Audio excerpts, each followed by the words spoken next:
এবার মার্কিন যুক্তরাষ্ট্রের ফেডারেল সরকারি কর্মচারীদের বিরুদ্ধে পদক্ষেপ নিলেন ডোনাল্ড ট্রাম্প ও ইলন মাস্ক। তাদের ইমেল পাঠিয়ে বলা হয়েছে তারা গত সপ্তাহে কি কাজ করছেন তা ব্যাখ্যা করতে। ইমেলের জবাব না দিলে তিনি পদত্যাগ করেছেন বলে ধরে নেওয়া হবে।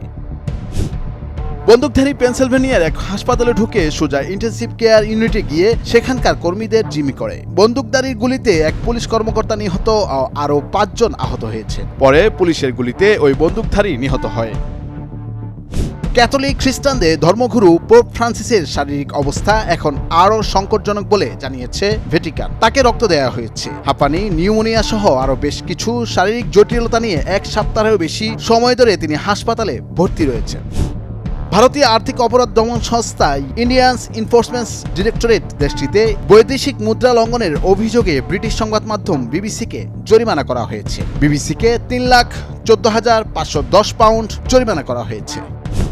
ভারতের আসাম রাজ্যের বিধানসভার অধিবেশনে জুমার নামাজ পড়ার প্রচলিত 2 ঘন্টার বিরতি তুলে দেওয়া হয়েছে। বিধানসভায় গত বছরের আগস্টে পাস হওয়া একটি প্রস্তাবের ভিত্তিতে এই পদক্ষেপ নেওয়া হয়েছে বলে দাবি করেছেন বিজেপি বিধায়ক বিশ্বজিৎ ফুকন।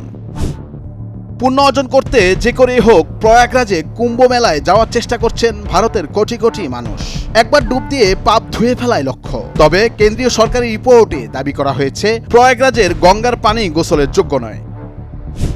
নিশ্চিত মৃত্যুর হাত থেকে একটি সারস পাখিকে বাঁচিয়েছিলেন মোহাম্মদ আরিফ। তারপর সেই পাখিটিকে সেবা শুশ্রূষা দিয়ে সারিয়ে তুলেছেন। এখন পুরোপুরি সুস্থ হলেও আরিফকে আর ছেড়ে যেতে চাইছে না সারস পাখিটি। উল্টো পাখিটি আরিফের পোষ মেনে গেছে।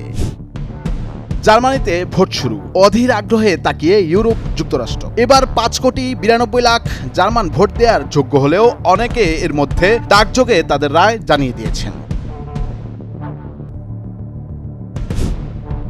মার্কিন প্রেসিডেন্ট ডোনাল্ড ট্রাম্প আন্তর্জাতিক গণমাধ্যম অ্যাসোসিয়েটেড প্রেসকে একটি কঠোর বামপন্থী সংগঠন বলে অভিহিত করেছেন। সাম্প্রতিক সময়ে ট্রাম্প প্রশাসনের সঙ্গে এপির সম্পর্কে টানাপোড়েন দেখা দিয়েছে, যে কারণে ট্রাম্প মোদির সংবাদ সম্মেলনে প্রবেশ করতে পারেননি এপির সাংবাদিক।